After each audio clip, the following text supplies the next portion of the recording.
Bismillahirrahmanirrahim. Bismillahirrahmanirrahim. Assalamualaikum warahmatullahi wabarakatuh. Alhamdulillah, alhamdulillahi rabbil alamin. Wassalatu wassalamu ala asyrafil anbiya'i wal mursalin wa ala alihi wa sahbihi ajma'in, amma ba'd. Jamaah yang dimuliakan Allah Subhanahu wa taala, pertama-tama dan paling utama, mari kita senantiasa mengucapkan kalimat alhamdulillahirabbil alamin. Tanda puji syukur kepada kehadirat Allah Subhanahu wa taala, yang mana alhamdulillah kita masih diberikan hidayahnya, inayahnya, wikayahnya, serta kesehatan dan kurbannya yang dipinjamkan Allah Subhanahu wa taala kepada kita, yang merupakan satu kenikmatan yang masih kita rasakan, sehingga di hari yang penuh berkah ini alhamdulillah kita masih melangkahkan kaki kita untuk melaksanakan kewajiban kita sebagai muslim, yang alhamdulillah telah kita laksanakan salat fardu maghrib secara berjamaah. Salam dan taslim kita peruntukkan kepada junjungan Nabi besar Muhammad Rasulullah sallallahu alaihi wasallam. Nabi yang menjadi suri tauladan, Nabi yang menjadi contoh, Nabi yang menjadi panutan, Nabi yang menjadi uswatun hasanah, sehingga ada panutan, ada pegangan untuk hidup di dunia menuju ke akhirat kelak biiznillah. Jamaah yang dimuliakan oleh Allah Subhanahu wa taala. Di sini izinkan saya mengangkat tema tentang ar-rukhsah fi sholatil jum'ati. Rukhsah dalam hal salat Jumat. Minggu kemarin kalau tidak salah kita membahas bagaimana proses Rasulullah SAW menghadap kepada Allah Subhanahu wa taala untuk menerima perintah salat. Untuk menerima perintah salat. Yang mana kita bahas bahwa satu tempat yang disebut dengan Sidratil Muntaha atau Indah Sidratil Muntaha terdapat atau terjadi dialog antara Rasulullah SAW dengan Jibril. Ketika itu Jibril mempersilahkan Rasulullah SAW, tetapi kata Jibril, ya Muhammad, in taqaddamtu lah taraktu, in taqaddamta lah tarakta. Wahai Muhammad, jika engkau melangkah maka kamu bisa menembus Sidratul Muntaha. Tetapi jika saya melangkah, sungguh saya yang binasa. Artinya satu-satunya ciptaan Allah Subhanahu wa taala yang bisa menembus Sidratul Muntaha hanya Rasulullah sallallahu alaihi wasallam untuk menerima perintah yang mulia, yaitu perintah salat. Bapak Ibu masih ingat pembahasan kita kemarin bahwa kalau manusia ketemu dengan manusia, yang terucap adalah doa, Assalamualaikum warahmatullahi. Tetapi ketika Rasulullah di hadapan Allah Subhanahu wa taala, saya katakan bahwa ucapan itu tidak layak. Tidak pantas seorang hamba mendoakan atau mengucapkan kalimat itu di hadapan penciptanya. Saya yakin Bapak Ibu masih ingat bahwa ucapan yang terucap oleh Rasulullah SAW di hadapan Allah Subhanahu wa taala, bacaan yang ada di dalam salat kita. At-tahiyatul mubarakatus salawatut thayyibatulillah. Itu ya Pak ya. Lalu dijawab oleh Allah Subhanahu wa taala, dan itu doa. Assalamu alayka ya ayyuhan nabi. Allah Subhanahu wa taala yang mendoakan Rasulullah SAW dengan ucapan itu. Betapa mulianya perintah salat ini, yang mana satu-satunya perintah yang langsung diterima di hadapan Allah Subhanahu wa taala, yaitu perintah salat. Maka jemaah yang dimuliakan oleh Allah Subhanahu wa taala, pada malam ini izinkan saya mengangkat tema tentang salat Jumat. atau ar-rukhsah fi sholatil jum'ati. Karena ada beberapa hal yang perlu kita ketahui bersama dalam praktek daripada sholat Jumat itu. Bagaimana hukumnya ketika kita misalnya masbuk dalam sholat Jumat? Yakin saya insyaallah jarang orang yang masbuk dalam sholat Jumat, jarang Pak ya. Tapi ketika terjadi misalnya mohon maaf batal wudunya, pernah kan saya katakan bahwa kalau orang itu tidak bisa tidur di rumahnya, panggil dia untuk sholat Jumat, karena sholat Jumat adalah obat tidur yang paling ampuh.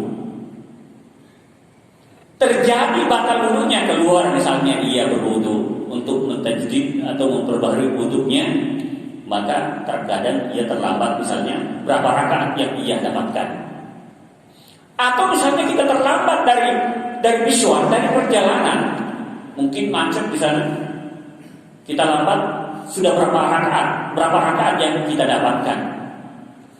Lalu pembahasan selanjutnya, andaikan bertepatan hari Jumat dan Idul Fitri ataupun Idul Adha, ini yang akan kita ini yang akan kita bahas Bapak Ibu yang saya muliakan.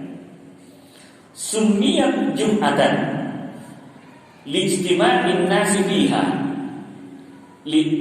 waqila li'anna khalaqa Adam alaihissalam jumi'a fihi wa hiya rak'atani tuqamu fi waqti zuhri badlan anhu yaumul jum'ah wa hiya fardhu 'ainin 'ala kulli muslimin mukallafin biha.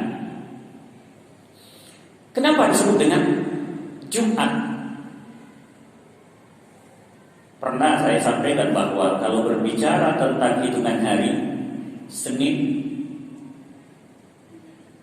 Ahad, mulai dari Ahad 1, Senin 2 atau Isnin, Sulasa atau Salasa 3, Arbi'a artinya 4, Al-Khamis 5, tiba-tiba menjadi Jumat.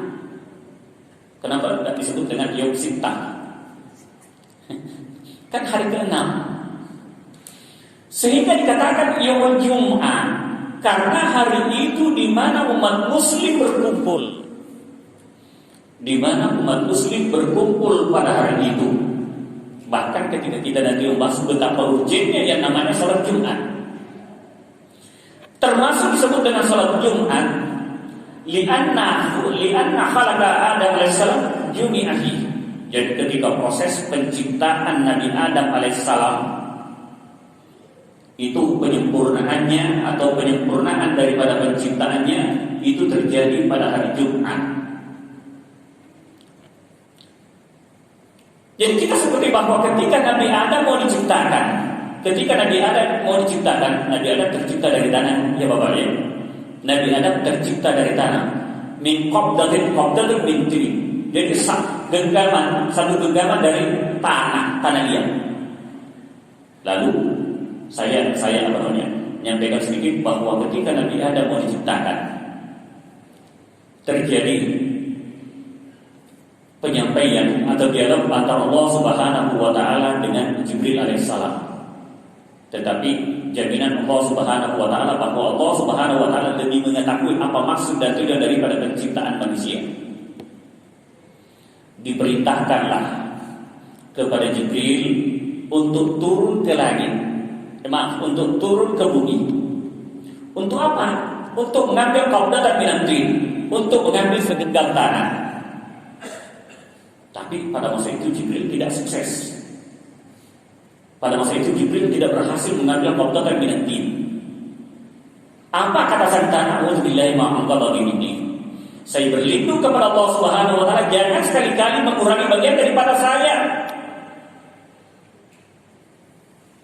Utusan kedua sama jawabannya. Utusan ketiga yaitu malaikatul maut. Malaikatul maut lah yang berhasil mengambil segenggam tanah. Lalu diletakkan di depan pintu Jannatul Firdaus. Berapa lamanya? 40 sana. Selama 40 tahun Bapak Ibu. Selama 40 tahun dari genggaman tanah ini disimpan di depan Jannatul Firdaus, lalu ditempah, diadon. Lalu seperti makanya dalam Al-Quran ada yang mengatakan bahwa manusia tercipta dari tanah liat, manusia tercipta dari tanah, lalu seperti tembikar. Nah, inti daripada penciptaan Nabi Adam, dari proses penciptaannya Nabi Adam, yaitu terjadi pada hari Jumat, maka disebutlah Sayyidil Ayyam. Maka disebutlah dengan hari Jumat adalah Sayyidil Ayyam, penghulu daripada nabi-nabi, hari-hari yang ada. Maka salat Jumat ini begitu mulia penyebut harinya, itu salat Jumat, karena manusia berkumpul pada hari itu, termasuk Nabi Adam AS sempurna penciptaannya dan masih banyak lagi yang terjadi pada hari Jumat. Maka salat Jumat pengganti daripada salat zuhur, wahia rak'atani, yaitu 2 rakaat yang dilaksanakan fi waktu zuhri, yaitu pada waktu salat zuhur, pengganti daripada salat zuhur itu, badan anhu. Wahia fardu ainin, hukum daripada salat Jumat fardu ain. Kan kalau kita berbicara tentang kewajiban, ada fardu ain dan ada fardu kifai atau fardu kifayah. Kalau fardu ain, wajib orangnya itu yang melaksanakan, tidak gugur.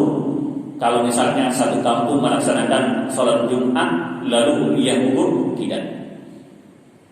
Beda kalau salat jenazah disebut dengan fardu kifayah. Betul bahwa orang yang masih hidup hukumnya wajib mensolati orang yang meninggal dunia, tetapi hukumnya wajib kifayah. Salat Jumat hukumnya fardu ain, wajib dirinya yang melaksanakan salat Jumat itu. Tidak akan gugur hukum atau kewajiban salat Jumat itu kecuali dia melaksanakan salat Jumat. Wajib ala kulli muslimin mukallafin biha, wajib bagi setiap muslim yang sudah masuk kategori mukallaf, sudah balik, berakal, tidak dalam keadaan gila, tidak dalam keadaan anak kecil, tetapi muslim mukallafin, muslim dan dalam keadaan mukallaf.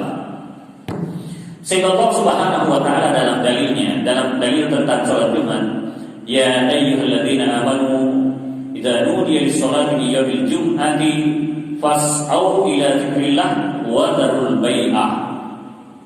Wahai orang-orang mukmin, apabila telah dikumandangkan salat Jumat, fas'au, maka bersegeralah. Kalimat bersegeralah itu merupakan perintah.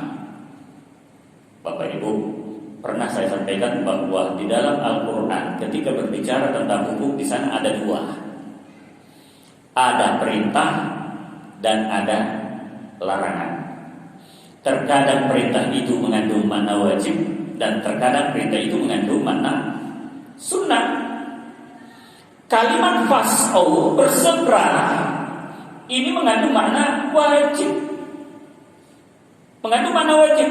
Artinya apabila hal itu ketika dikumandangkan salat Jumat, maka bersegeralah untuk melaksanakan salat Jumat, sampai dikatakan wazarul bai'ah, tinggalkan jual belimu. Jual beli hukumnya halal kan ya Pak ya? Halal. Jual beli hukumnya halal. Bahkan dalam ayat lain bila dibandingkan antara riba, bahkan Allah Subhanahu wa taala menyebutkan wa ahallallahu al-bai'a wa harrama riba. Artinya ketika melaksanakan hal yang halal pun, dalam hal ini jual beli, karena telah dikumandangkan salat Jumat, bersegeralah untuk ke masjid untuk mengingat Allah Subhanahu wa taala, untuk melaksanakan salat Jumat. Maka hadis ini ayat ini menunjukkan wajibnya pelaksanaan salat Jumat. Banyak sekali hadisnya. An-Nabi Ja'bi Abdul Malik qala Rasulullah sallallahu alaihi wasallam man taraka al-jum'ati salasa marratin tahawunan biha taballahu ala qalbi. Jadi kalau meninggalkan salat Jumat 3 kali berturut-turut tanpa ada uzur, jadi bagian daripada dosa. Lalu katakan, Nabi sallallahu alaihi wasallam al-jum'atu haqqun wajibun ala kulli muslimin fi jama'atin illa arba'ah. Jadi salat Jumat diwajibkan terhadap muslim kecuali 4 kelompok. Siapakah mereka? Abdul mamlukin, hamba sahaya yang dimiliki oleh seorang tuan. Nah sekarang pertanyaannya, masih adakah yang berstatus hamba sekarang? Tidak ada lagi Bapak. Satu, tidak ada lagi yang berstatus hamba sahaya. Tidak ada lagi. Yang kedua, imra'atin, atau ia perempuan tidak diwajibkan salat Jumat. Berarti yang mengaku dirinya laki-laki wajib salat Jumat. Betul Pak ya? Ini terkadang saya menjadikan candaan ketika saya mengajar di kampus. Nah, kalau ada yang mau melamar kamu, tanya, kamu salat Jumat apa tidak? Kalau ada yang melamar kamu tanya, kamu salat Jumat apa tidak? Kalau ia mengatakan ya salat Jumat, terima dia. Kalau ia mengatakan saya tidak salat Jumat, jangan terima. Kenapa? Karena apabila ia tidak salat Jumat berarti belum tentu ia laki-laki. Ya Pak ya? Belum tentu ia laki-laki. Maka ketika ia mengatakan saya salat Jumat berarti dia laki-laki. Kalau ia mengatakan saya tidak salat Jumat berarti itu dipertanyakan. Jangan sampai nampak laki-laki tapi belum tentu laki-laki. Karena yang diwajibkan salat Jumat laki-laki Pak ya, laki-laki.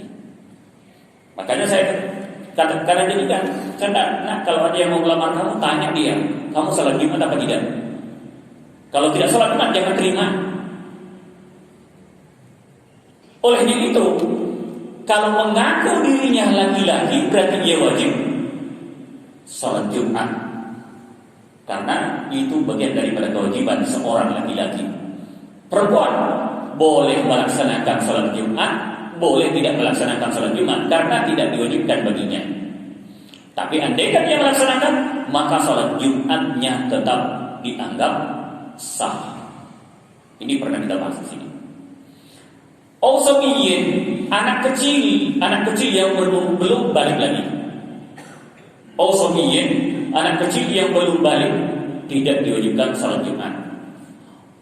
Maridin, atau yang sakit. Jadi ini 4 golongan. Yang pertama Abdul Mamluk, hamba yang masih di bawah pengawasan tuannya, tetapi ini tidak ada lagi. Imra'atin, perempuan.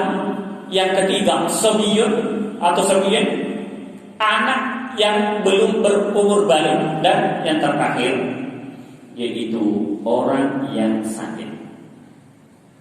Sakitnya di sini maksudnya sakit yang betul-betul uzur, tidak sanggup lagi untuk melaksanakan sholat Jumat. Ini yang dimaksud dengan sakit. Kalau mungkin masih sakit-sakit kepala sedikit atau masih bisa melangkahkan kakinya, itu belum termasuk dengan uzur marid. Lalu Bapak Ibu yang saya muliakan, al-jum'atu ala kulli man sami'a nida. Jadi yang diwajibkan, termasuk yang diwajibkan untuk melaksanakan salat Jumat, orang yang mendengar panggilan atau azan. Nah, dalam pelaksanaan salat Jumat ada aturan-aturannya. At-tadwil wa takhfifu fi khutbatin wa salatil jum'ati. Jadi pernah juga kita sampaikan bahwa ketika kita